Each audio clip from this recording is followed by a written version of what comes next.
Good morning, grade 5. How are you today? Do you feel good? That is nice to hear. Shane, could you please lead us in prayer and let us feel the presence of our Lord? Okay, so before you take your seat, kindly pick up the pieces of paper under your chair, and after that, arrange your chair properly. Class, in this class, I want you all to be the star. I want you to follow these rules, to sit properly, talk one at a time. So if you have questions or if you want to speak, just raise your hand. And always listen. Always listen to your classmates and your teachers. And lastly is, we have respect everyone. And this is the most important one. So are we clear with that? Okay, very good. Class representative, are there any absentees for today? Okay, no one is absent today. Keep up the good work. Class, do you still remember what we learned yesterday? Yes, Shane? Okay, yesterday we tackled about measures the circumference of a circle using appropriate tools. So to see if you really understood our lesson yesterday, let's have a short activity. So here's our activity, true or false circle challenge. Okay, here's the instruction. If the statement is true, instead of saying true, you have to clap your hand 2 times. Okay? 1, 2. And if the statement is false, instead of saying false, you have to stomp your feet once. Okay? If it's true, clap your hand 2 times. And if it's false, stomp your feet once. Okay? Are we clear with that? Okay, let's start. Number 1. The question is, tape measure is the best tool to measure the circumference. Is it clap or stomp? Okay, Pia. What? Do you want to reveal the answer? Okay, let's reveal the answer. Come here in front. And the answer for number 1 is true, because tape measure is the best tool to measure the circumference. Correct. So number 2. The question is, you cannot use string to measure a circle. Is it clap or stomp? Okay, who wants to reveal the answer? Yes, Tammy. Please come here in front. So the answer for number 2 is false, because string is appropriate tool to measure a circle or to measure a circumference. Okay, thank you, Tammy. So number 3 is we have ruler is a measuring tool. Is it clap or stomp? Okay, so who wants to reveal the answer? Yes, Audrey. Please come here. The answer for number 3 is true. Very good, because ruler is a measuring tool. So now, class, it seems like you really understood our lesson yesterday. So with that, let's give ourselves a 3 claps. 1, 2, 3. Very good. So before we proceed to our new topic, let's have a fun activity. And this time, this is called Pass the Ball Challenge. So class, are you familiar with this? Okay, so here's how the game works. I have a ball here, and I will play some music while you pass around this ball. And when the music stops, whoever is holding the ball will name something that can be used to measure a circle or any measuring tools that you can think of. Okay? Okay, so can we start? Okay, be ready. So DJ, play some music.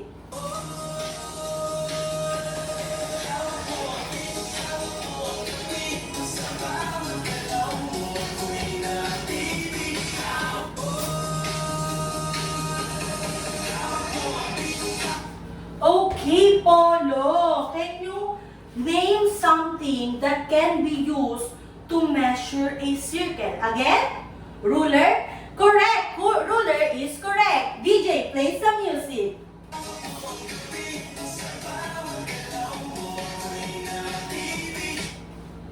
Okay, Micah. Name something that can be used to measure a circle. String? Very good. String is correct. DJ, play some music.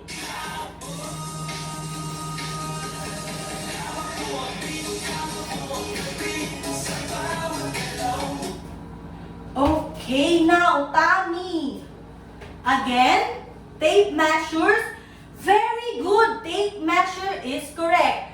Okay, class, settle down, everyone. Did you enjoy our activity? Okay. What do you notice about our game? Again, Alisa? Yes, we named something that can be used to measure a circle, correct. So, what are the tools that your classmates mentioned? Yes, Rudy? Correct, just like the ruler, the tape measures, and the string. Very good. So now, class, you discover many ways to measure a circle. Just like the ruler, the string, and the tape measure, and so on and so forth. And here's the exciting part.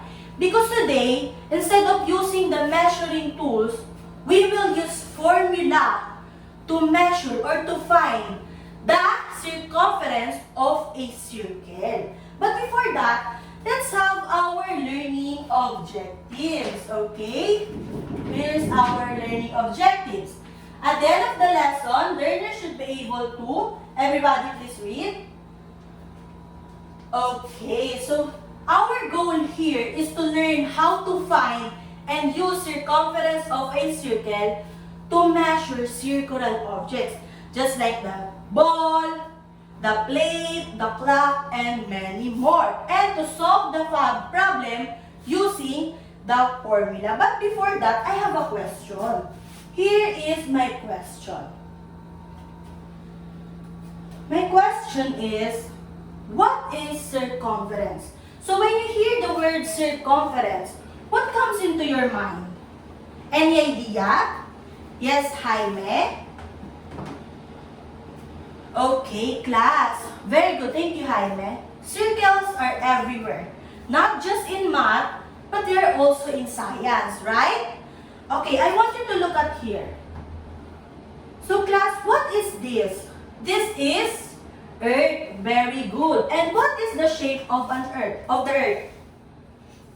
It is round. And, class, the equator of the Earth is like a circle. Just like that, circumference is the distance around the circle. So I have here a circle. So this is a circle. And the distance around it is called, very good, it is called circumference. Now, there are terms that we need to know in order for us to find the circumference of a circle. First is we have the pi. So the pi is the ratio of circumference of a circle to its diameter. And class, remember that the constant value of pi is 3.14. Again, what is the constant value of pi? 3.14. Okay, class, you have to remember this value because this is very important in finding the circumference of a circle. So next is, let's proceed to diameter. So, class, I have here an example of diameter. So, diameter is the line that passes through the center of the circle. And this is the straight line. And this is divided into two equal parts, right? Again, what is this? This is diameter. So next is we have radius. So radius is the segment of the line. And this is half of the diameter. Again, what is this? This is radius. And the radius is half of the diameter. Very good. Now that we know the important terms in finding the circumference of a circle, let's proceed to the formulas. Okay, meron tayong formula na gagamitin for today. So let's start with the number 1. Formula for diameter. So the formula for diameter is C, again, eyes on me, C equals pi. This is pi. Again, what is the constant value of pi? 3.14 times D. So D means diameter. Very good. So next is we have the formula for radius. So ito naman sa radius. C equals 2 times pi times r. So r means radius. Okay, take down notes on this formulas because this is the formula that we are going to use in order for us to find the circumference of a circle. So if the given is diameter, ito yung gagamitin nating formula. The C equals pi times diameter. How about if our given is radius? Ito naman yung gagamitin nating formula. C equals 2 times pi times radius. Okay, let's try to solve it. Okay, let's try it. We have here an example. Okay, in this example, what is the given here? The given is diameter. So if the given is diameter, this is the formula that we are going to use. Okay? C equals pi times diameter. So the length here is 20 centimeters. Also, let's substitute it. C equals pi. So pi means 3.14 times diameter. So our diameter here is 20 centimeter. Okay. So, ito yung gagawin natin. 3.14, again, 3.14 times 20 centimeter. So, 0 times 4, 0. Very good. 0 times 1, 0. So, 0 times 3, 0. So, 2 times 4, 8. Very good. So, 2 times 1 is 2. 2 times 3 is 6. So, let's add it na. So, let's bring down 0. 0 plus 8 is 8. 0 plus 2 is 2. And let's bring down 6. So, teacher, meron po ditong decimal point. So, ang gagawin natin, let's count it. 1, 2. Again, let's count it in. Okay, 1, 2. So, our answer is 62.80 centimeter. Okay. Do you understand it? Okay, let's try another example. Let's try another one. So, we have here, okay, 60.80 centimeter. So, next is we have, so what is our given here? Our given here is radius. Very good, Santa Ana. So, if it's radius, the formula that we use is C equals 2, yes, very good, times pi times radius. Okay, so let's substitute it. C equals, so let's copy the 2 times pi. So again, what's the constant value? Very good, Alisa. 3.14 times r. So what is r? Radius is 8 decimeter. So 8 decimeter. So class, here in radius, ang una muna natin i-solve is yung 2 times 3.14. So, 3.14 times 2. Okay, 4 times 2. 8. 2 times 1, 2. And 2 times 3, 6. So, meron ulit decimal point. So, ang gagawin ulit natin is, let's count it. 1, 2. Okay? So, 3.14 times 2 is equal to 6.28. So, 6.28, hindi pa dyan yung sagot. Kasi meron pa tayo dito. Here na 8 decimeter. So, 6.28 times 8. So, 8 times 8 is 64. Okay? 8 times 2, 16 plus 6 is 22. Very good. So, 8 times 6 is 48 plus 2, 50. So, meron ulit tayo. Let's count it again. 1, 2. Okay, 1, 2.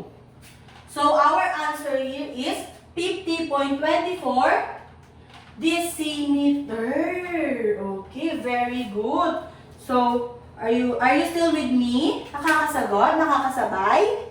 Okay, so with that, let's try another example.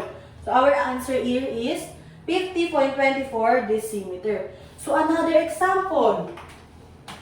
So, another example is, what is our given? Our given here is diameter. So, pag diameter, C equals pi times diameter. So, let's substitute it. C equals pi, 3.14 times 15 meters. Very good. Okay, so let's solve it. 3.14 times 15 meters is 5 times 4, 20. So, carry 2. So, 5 times 1 plus 2 is 7. 5 times 3 is 15. So, 1 times 4, 4. 1 times 1. Oh, akala ko din yung alam eh. 1. 1 times 3 is 3. So, our answer here is, let's bring down 0. 7 plus 4 is 11. So, carry 1. 5 plus 2, 7. So, let's bring down 3. So, our answer is 37.10 meters. Okay? That's our answer. Let's see if it's correct. Okay, wait. So, our answer is, okay, 47. 47. 3 plus 1 is 4. So, 47.10 meters. Okay, very good. So, let's try another example for radius. So, we have here the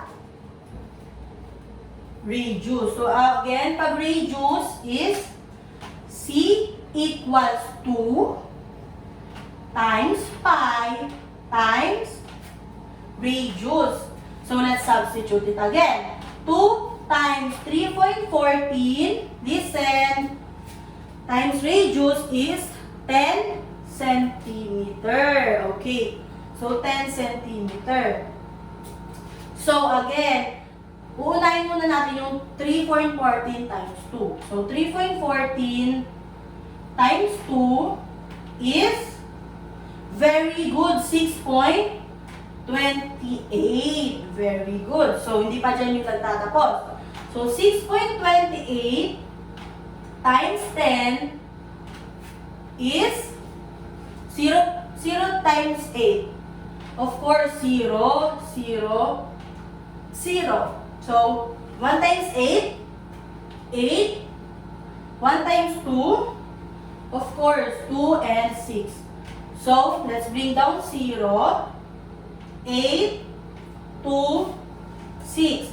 So, our answer here is 62.80 meters. So, let's check. Okay, 62.80 meters. So, now, class, I want you to solve it on your own. Who wants to volunteer? Okay, Pia. I have here a plate. And I want you to find the circumference of a plate with a diameter of 33 meters. Okay.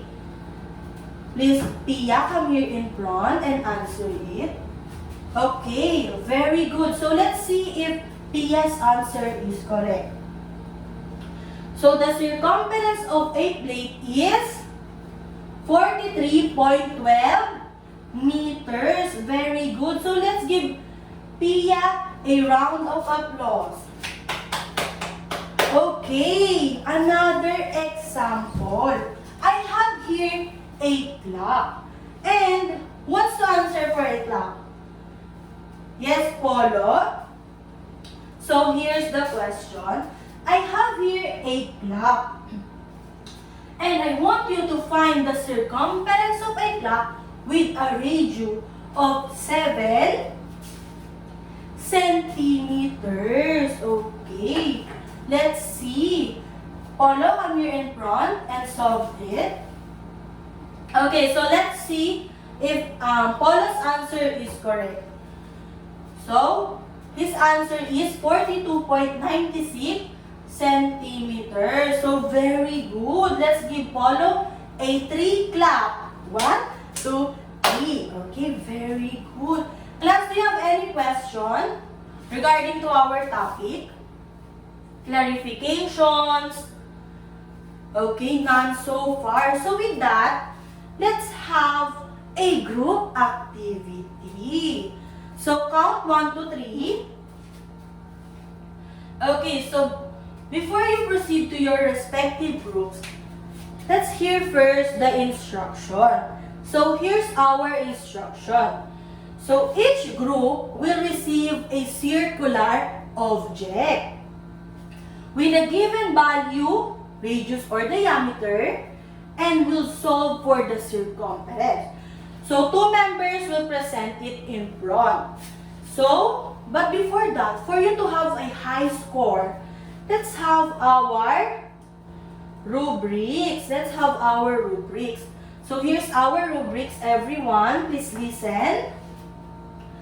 So, if your answer is correct, you have step-by-step solution, and all your members participated, you will get a total point of 15 points.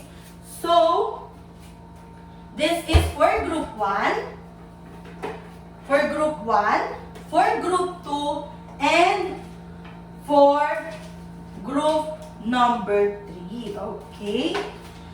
So, class, you have 5 minutes to answer it and 1 minute to present it. Okay? So, your timer starts now. Okay? Time is up. Pens up. Go back to your seat. Let's hear for group 1. So, group 1, you have 1 minute to present it. Okay? Wait a minute. So, for group 1, you have 1 minute to present it. And let's hear for group number 1. Okay? Group 1, please come here in front. Okay. Everyone, please listen. Please listen to group 1. Okay, let me help you. Okay. This is for group 1. So for group 1, the question is, what is the circumference of clock with a radius of 34 diameter? So for our formula, we have C equals 2 times pi times R. Since the constant of pi is 3.14, our formula is 2 times 3.14 times 34 dm. Then after computing it, our final answer is 213.52 decimeter. Okay, let's see if your answer, if group 1's answer is correct. So, their formula is radius, complete solution, and all members participated. You will get a 15 points. So let's give group 1 a round of applause. Okay, let's hear for group number 2. Okay, everyone please listen. Group number 2. So for group 2, our question is, what is the circumference of plate with a diameter of 26 meters? Yes. So our formula is C equals pi times D. So when we substitute it, it's 3.14 times 26 meters. After computing it, our final answer is 81.64 meters. Okay, let's see if group 2's answers are correct. So they use the formula, shown solution, and their final answer is 81.64 meters, and all members participated. For group number 2, you will also get a 15 points. So very good, group number 2. Let's give group 2 a round of applause. Okay, very good. So let's hear for group number 3. Lastly, for group number 3, our question is, what is the circumference of embroidery with a radius of 18 centimeter? Our formula, the formula we use is C equals 2 times pi times R. Then after substituting it, we have 2 times 3.14 times 18 centimeters, since that was the given. After computing it, our final answer is 113.4 centimeters. Okay, let's see if group 3's answers are correct. So they use the formula, shown solution, and correct answer, and all members participated. For group 2, you will also get a 15 points. So very good, group 3. So with that, let's give group 3 a round of applause. Thank you, everyone. So class, do you have any questions, clarification regarding to our topic? Again, what is the distance around the circle? Yes, Braga. It is circumference. Very good.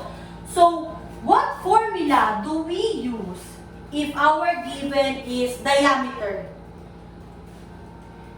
Yes, Betty, it is C equals pi times diameter. Very good.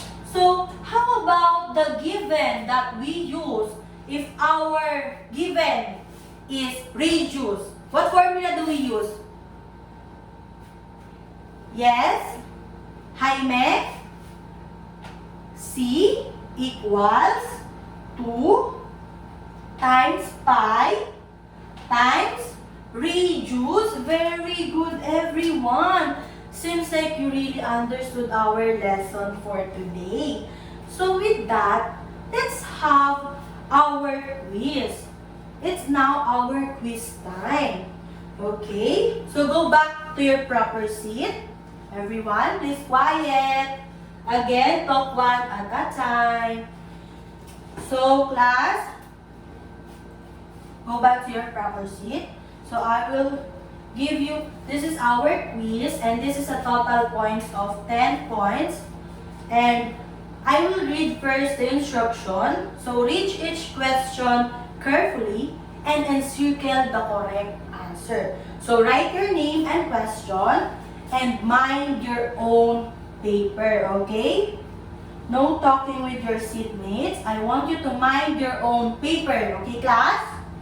Okay, so your timer starts now. You will now start answering your quiz. Okay, pens up. Pens up, everyone. Let's check your quiz. So who wants to answer for number 1? So what is the circumference of a circle? Yes, Pia. The answer is letter B. It is the distance around the circle. Very good. How about number 2? Which formula is used if the given is diameter? Yes, Gab. The answer is letter C. So if the given is diameter, C equals pi times diameter. How about number 3? Yes, the lane. Here's the question. What do we call the distance from the center of a circle to each edge? This is letter C, radius. Very good. So number 4 and 5, here is the solution. Okay, so for number 4, the answer is letter C, 25.12 centimeters. So number 5 is, the answer is letter C, and the correct answer is 37.68 centimeters. Very good. So who got 10? 8, 6, 4. By the way, class, this is a 2 points each, okay? Okay, seems like all of you got a perfect score. So, quiet everyone. Let's have our assignment. So, I want you to get your assignment notebook and copy this. So, here's our assignment. Solve each problem and show your solution. Class, always show your solution, okay? And you will pass it on May 9, 2026. So, here's our assignment. Copy it. Are you done copying? Okay, very good, everyone. That is all for today, class. I hope you learned something new today. And thank you, class, for listening. Bye!